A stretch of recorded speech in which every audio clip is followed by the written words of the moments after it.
The government continues closed, and it serves, it seems, those in the highest levels of government well to keep the government closed. How do you game this out?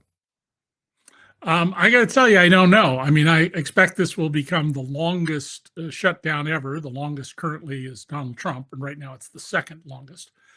I did think today, as I was listening to something coming from one of Donald Trump's targets, that they may be up to something interesting about SNAP benefits, a supplemental nutrition assistance program, what we used to call food stamps, to address hunger, which is just another word for poverty.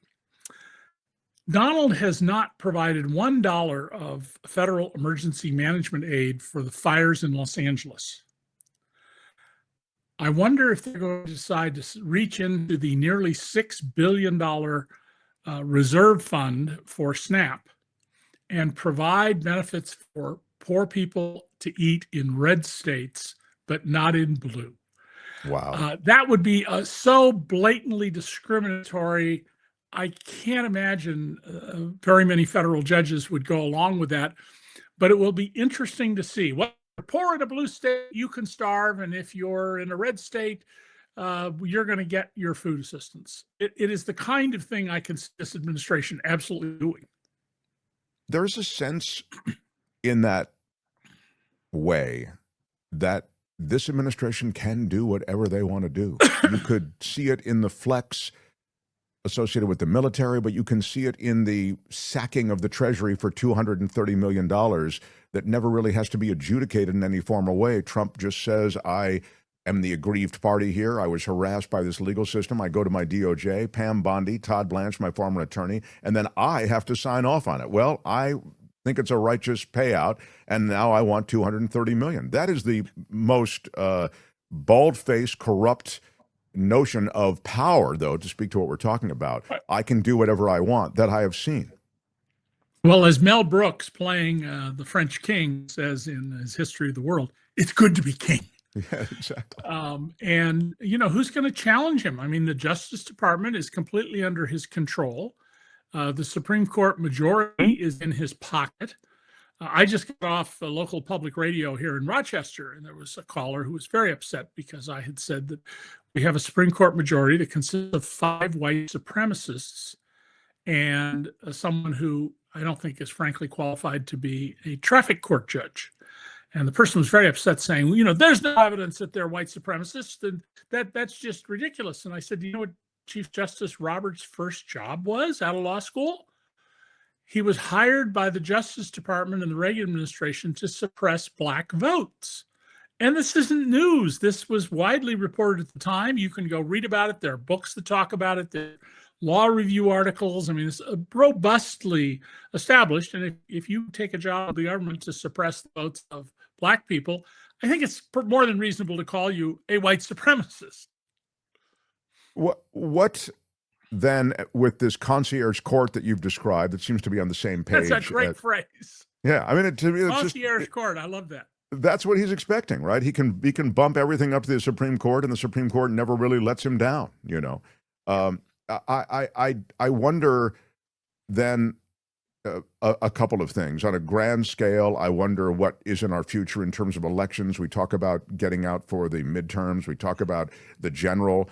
It strikes me, and more revelations about how he had pressured Pence to not, you know, you just saw that in the last day, that Pence had contemporaneous notes associated with conversations with Trump saying, you're a wimp if you approve this election. You can't certify this election. You realize that he has no interest in there being free and fair elections in America any longer. Right. And so this is all of a kind.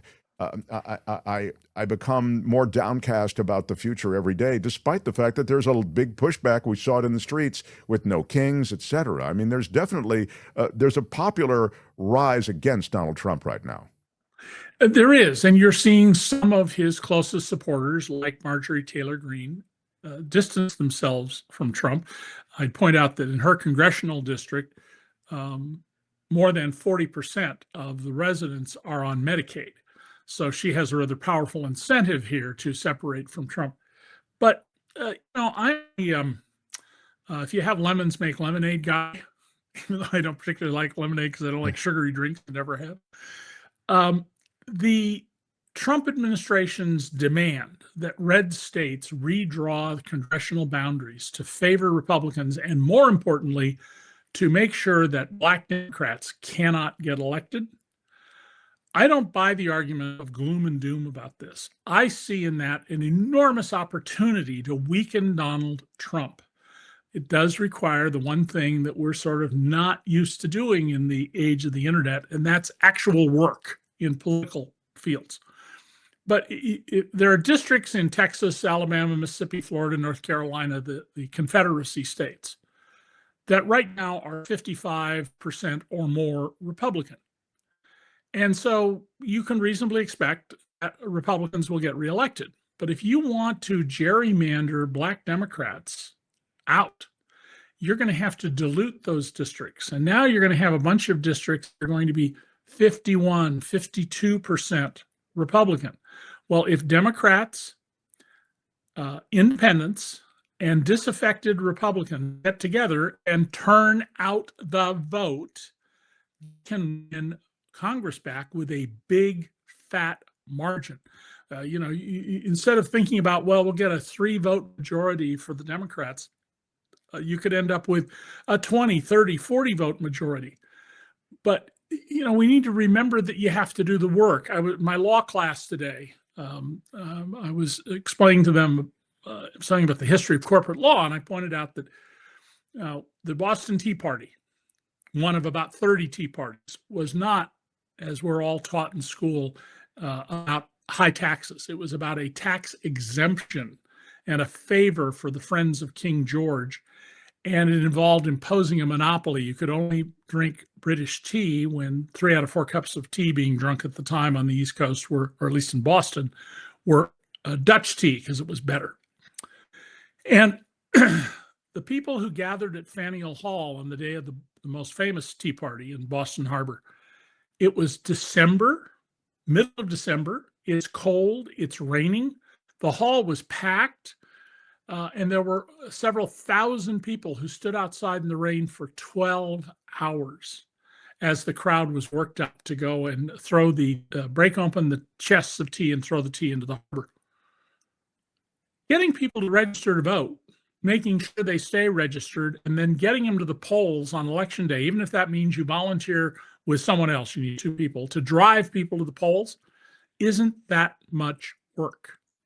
But if people aren't willing to do the work, then they're going to lose their democracy.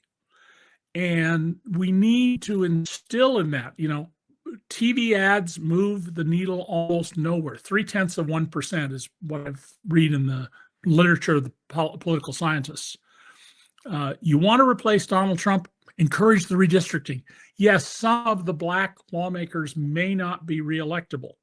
That doesn't mean that Democrats or anti-Trump Republican or an independent can't win the race. Pick smart candidates who can resonate with the voters.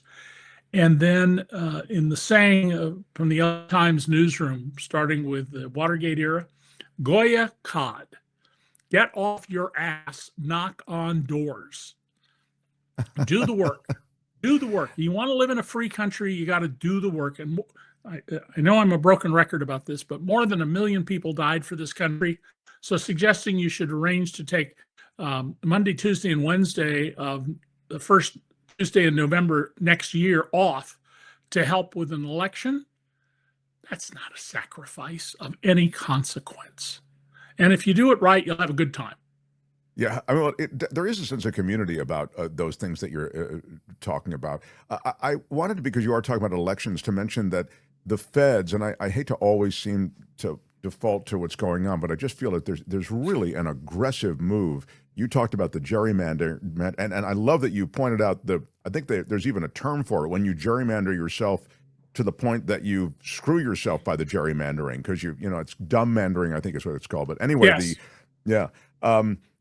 so I love that you touched on that. And in California, there's this Prop 50 where there is essentially a referendum on whether there should be a redrawing and redistricting. And that is leading in the polls. But the feds, this is my point, are sending now election observers to California. Pam Bondi is sending members of her team from the Justice Department who will monitor polls in 6 jurisdictions leading up to this November 4th election. And now you've got the Attorney General of California, Rob Bonta, saying that the state will dispatch its own observers to monitor the federal election observers, because there is a sense, and I think you're going to see a lot of this in the elections to come, of leaning on the polling places and leaning on voters in America from the feds, from those in power. And this is not a new thing. Up until, I think it was 20 years ago, the Republican Party was under a national order that they could not do certain things they had been doing.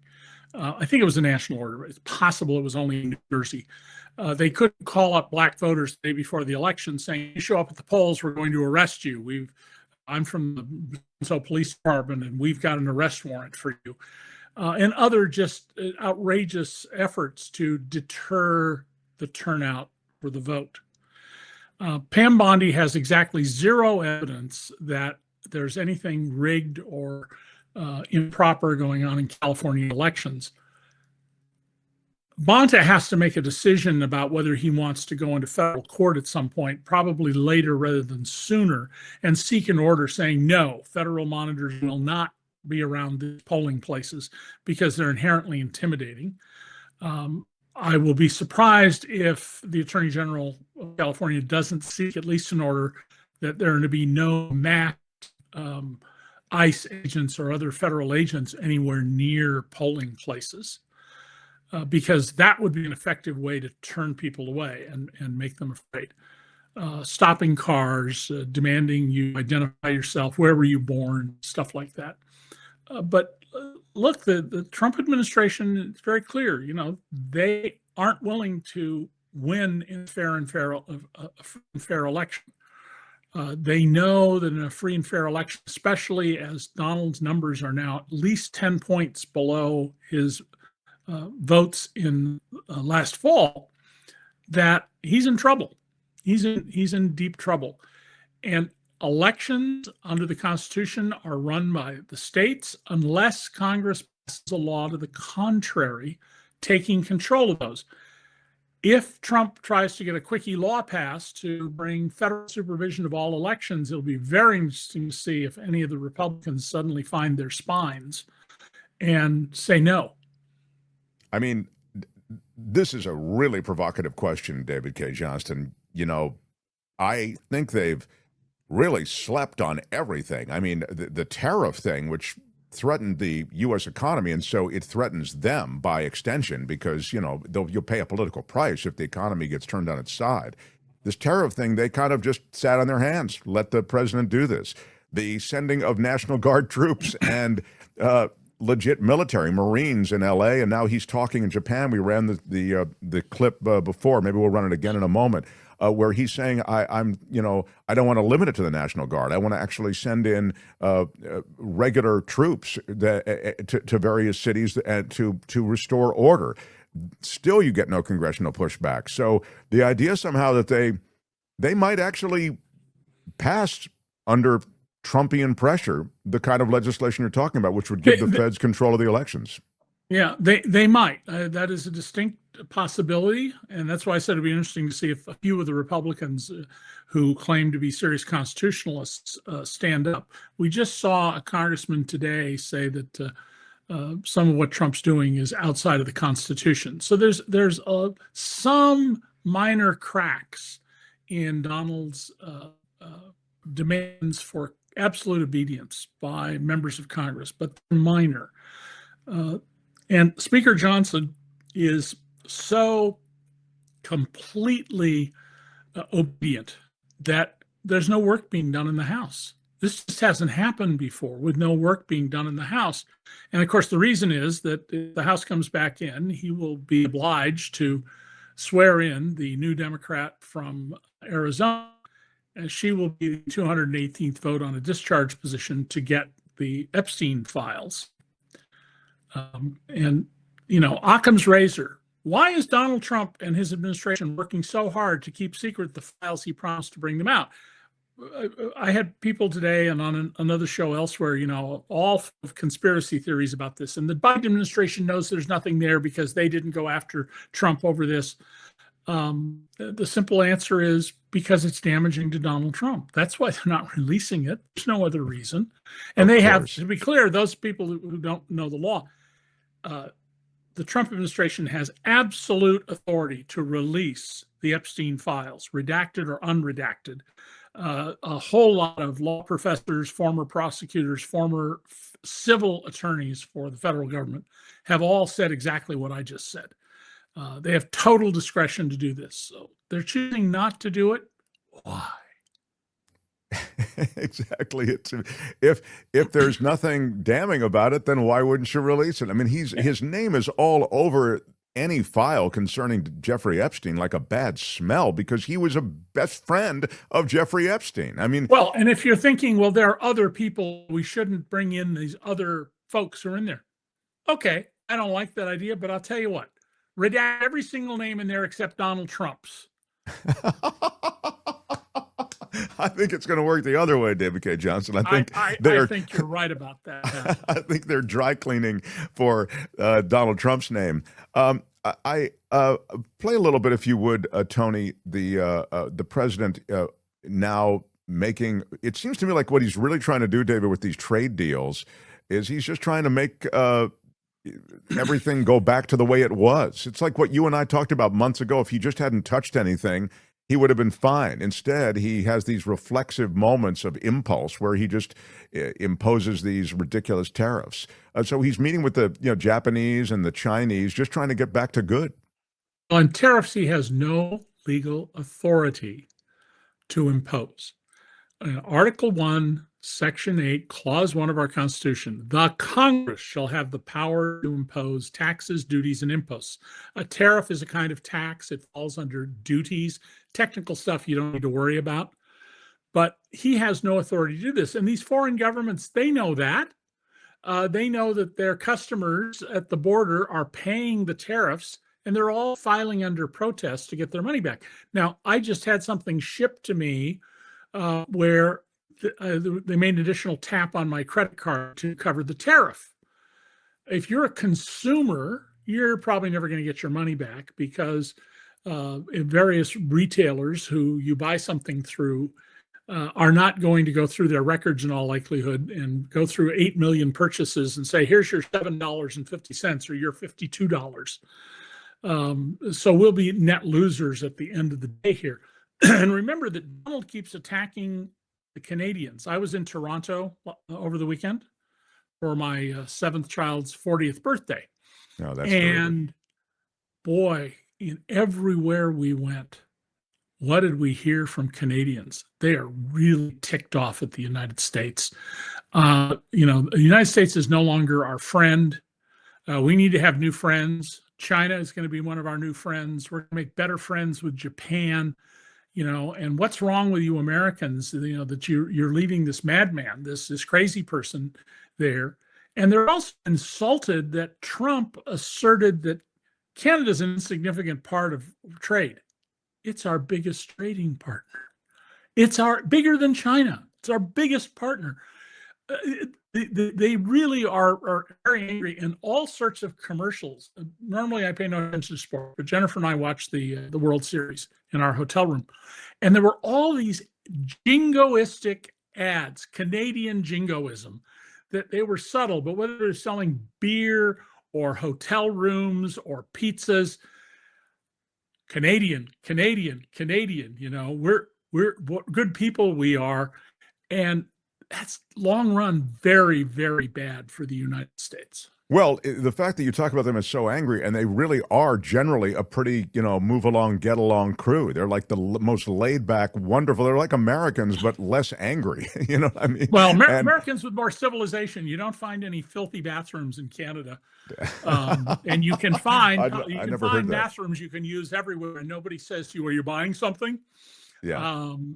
Canadians are boycotting with the purchasing power they have, says Obi-Wan. Yeah, that as well. They are. There's a wonderful book. It's almost impossible to find because there are only printed like 5,000 copies, called Canada, the Almost Perfect Country. But if you can find a copy of that, maybe it's now on Google Books, and you can get an e-version of it, a PDF e-version of it. It's really quite a good book about Canada and how they're more civilized than we are. Well, the trade situation is kind of what you were alluding to, or what they were alluding to. The world is being pushed to China and to alternative trade relationships because of the embattled nature of the U.S. president. I mean, it's just crazy. Who wants and the deal you make this week may not be good next week. No one in our lifetimes has done more to advance China's effort to dominate the world the way we have for the last 75 years than Donald Trump. It's astonishing what he has done. And by the way, one little point, I don't want someone to get upset about this. If you're an Indigenous person, or what they call First Peoples in Canada, you certainly don't think that they were much better than we were. They're not quite as bad, but pretty damn awful to Indigenous peoples. Yeah, the horrors but I'm talking about yeah. You generally see things in the world today as you walk through downtown Toronto, or you're out in Brampton, where we were most of the time. You just see a much more thoughtful, civilized, thoughtful economy. Nobody in Canada loses their home for health bills. And the Canadians are doing just fine economically. Things I was most struck by is every time I cross the border, it's about 90 miles from my home, you get into Ontario and there's just construction everywhere: apartment buildings, houses, townhouses, factories, logistics centers, laboratories. They are really on a tear. I can't remember where I've seen a place in the U.S. that was like that since the 70s. The way in which both countries could do well with good relationship and trade, that just seems to be lost. He always needs an enemy, and he's chosen our friends and primary trading partners to be enemies with. So it's inexplicable. But if you're the guy who can explain it, because you know your client better than any, I mean, you've written chapter and verse on this guy. But let me get to the money also. The Argentine bailout, $40 billion, which is just done to take care of the hedge fund investors who are heavily into Argentina, and their that was a political bailout of a fascistic politician who's failed, who's more than half of Argentinians are now living in poverty because of his policies. A bailout of him politically, which was important to Trump, but it's also a bailout of these speculators on Wall Street who were going to lose 90% of their money. Now they're going to have a chance to get off with a much lighter haircut. They're still not going to get everything they wanted, but that's the way Trump operates. We're going to take care of our friends. I'm president of the United States for people who support me and my friends, and everybody else. Yeah. I mean, it appears that is the case with Argentina. And then he turns to Latin America with warships when it comes to Venezuela, and we've had these extrajudicial killings of, and again, it's clear maybe some of them were, we were talking about this, I think, last conversation, some of them might have been drug boats, but it appears that there were actual fishermen who lost their lives in all of this. On the flight to Malaysia, Trump was asked by a reporter, well, if you think that these people are an invasion of the U.S., why don't you ask Congress to declare war? And Trump said, I don't think we needed that. We're just going to keep killing them. He has no legal authority to kill them. That's why one of the most senior military officers resigned last week. He hasn't said why he resigned, but people around him and know him have told reporters who cover the military that that's why he resigned, because he was not going to carry out illegal orders. And there was somebody in the Trump administration, I did not catch who they were, but said, well, of course they're drug dealers. They were out in the Caribbean in the middle of the night. It's like, excuse me, do you understand nothing?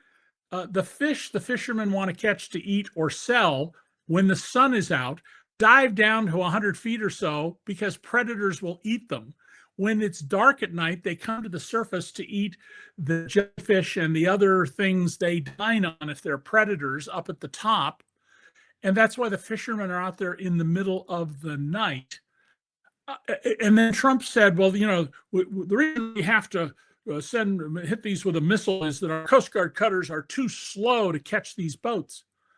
That's equally just stupid, because we have satellite imagery and drones, so we know where your boat is if you're heading in our direction. And if you're heading in our direction with an outboard motor and Puerto Rico is 600 miles away, you're not heading to Puerto Rico. You can't get there. But what you do is you send out your Coast Guard cutters and you array them so that they run into you. And what do you do then? You tell them, heave to. You don't do that, you fire a machine gun or cannon across their bow to make the message. And if you don't do it then, now you shoot the bridge. Sure. But, you know, Trump, the draft dodger, knows nothing about stuff like this, but that isn't something you need to have had any military experience to be able to figure out. It's just Donald assumes the poorly educated will accept his premises. Well, he does state them so vigorously. And truly what we're talking about here is not a military exercise. It's these drug interdiction moments, I think, fall into the world of law enforcement, international law enforcement. I understand that there might be a military backup, but this military, it's almost fetishized by this administration and by Trump. And of course, Hegseth loves it because he is, you know, completely one-dimensional. He's Right. really just a talking head from Fox who's running the Defense Department and is just excited to have this chance to produce a military flex. But there's real danger here, David. I mean, in some kind of war or even combat, limited though it might be, in Venezuela and Colombia. Yes. And, you know, turning your friends angry and turning your friends against you. Tell me somewhere in the world that that's a smart strategy, whether it's personal relationships, business relationships, or international diplomacy. It just goes to Donald Trump has no idea what he's doing. He's in way over his head. He's being enabled by people who around him are themselves not competent. I mean, the basic things we know that always happen when you're setting up a dictatorship. It doesn't matter left or right. It doesn't matter if you're Mao or President Xi in China, or Stalin, or you're Franco in Spain, Mussolini, Hitler. First, you put family in key positions because you can trust family. Then you deliberately appoint incompetent people who will be totally loyal to you, like Pam Bondi, Kash Patel, and especially RFK Jr. Then you do outrageous things to establish your invincibility. I can do anything. And that's Trump's claim. You know, he has this right to do anything I want. Those are his words, not mine. And if nobody stands up to him, that becomes the reality of it. And what we should really be troubled about is all of these Republicans in Congress who know better. Not every one of them. Some of them think Donald Trump is the best thing since sliced bread and maybe better than sliced bread. But the failure to protect your own institutional interests, you know, or as I taught my law students the other day, you know, we went through word by word, every word in the Constitution, Article 2, took it apart. And then I said, now let me reduce all this to a simple, memorable line for you. Article 2 says the President of the United States is the errand boy of Congress who will do what is directed by Congress, and he's commander-in-chief of the military. That's all. And yet he's acting as if they're subordinate to him. And we're subordinate to him. No, I'm sorry, we're his boss, not him. He's not our boss. That's why we don't have kings. But all of this failure to understand our Constitution, the principles of freedom and liberty, that this is the result of decades of cutting back on the quality of teaching, saying, "Oh, it's too hard for my children. You know, you're being mean. They have to do all this homework. You want my child to read the Constitution?" That kind of thing. And Yeah. we're paying a price for that. And it's a terrible price that we're paying. Well, I feel people just generally know the Second Amendment if they're, you know, if that's their jam, or they know First Amendment if that's their jam. I mean, after that, I think there's sort of a general breakdown. But, you know, as we finish up, David, I think it remarkable that there can be sort of a bald-faced corruption. And I really feel as though that corruption may be the Democrats, because they're the opposition party in this flawed two-party system. that may be the Democrats' message if they want to pick it up. I mean, if that's the only message the Democrats have, Donald Trump is corrupt, incompetent, idiotic, and a threat to your liberty, they're not going to win. That's too pointy-headed. That's too college-educated or independent thinking. What the Democrats need to do is they need to do that. I'm not saying they shouldn't do that. But what the message they need to have is, here's what we're going to do for you. We will make your life better. We will bring down the cost of drugs. We're not going to set up a business to profit off the cost of drugs as Trump is doing. We are going to create an economy where wages are going to grow.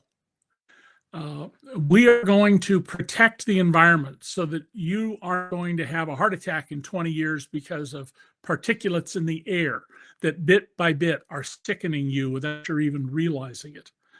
What are you going to do for me is the reasonable question to ask the Democrats. Don't just tell me you're going to deal with Trump. You're expected to deal with Trump. That's like saying, I should be praised because I changed diapers when I had little kids. That's ridiculous. Of course you have to change diapers. And the job is, what are you going to do for me? And so let me leave you with something I hope people keep in mind.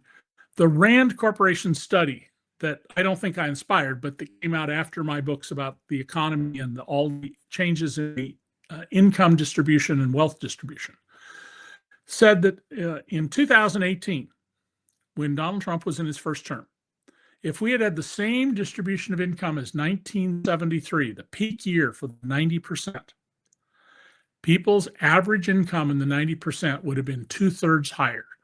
So if you made 100,000, you would have made 167,000. If you made 50,000, you would have made $83,500.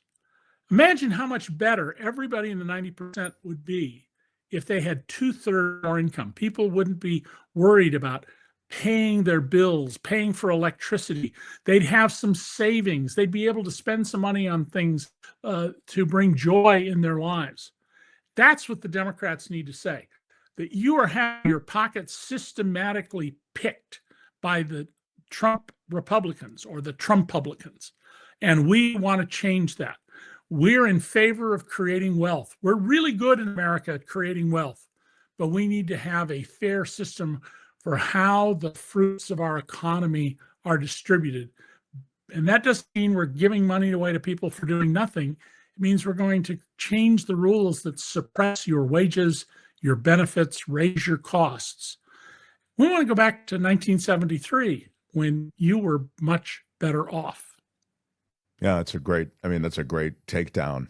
I hope that corruption gets into that conversation alongside, as you say, what is a real solid message. And I hope that there's a political process that can follow it all, because it seems this will be talked about as we continue, David, weekly. There's a real effort to derail it. So it doesn't matter what you say. We're running the show now, and you can save it. And you won't say what we don't like, or we'll come after you. Yeah, I mean it's a real threat. Thank you, sir. Always great to visit with you. See you David K. next week, Johnston. Bill. Yep, see you next week. All right. Hi, it's Mark, and I thought that was great. Hit the notification bell. You'll know whenever there's a new video being dropped, and please subscribe to our channel to help us save the universe.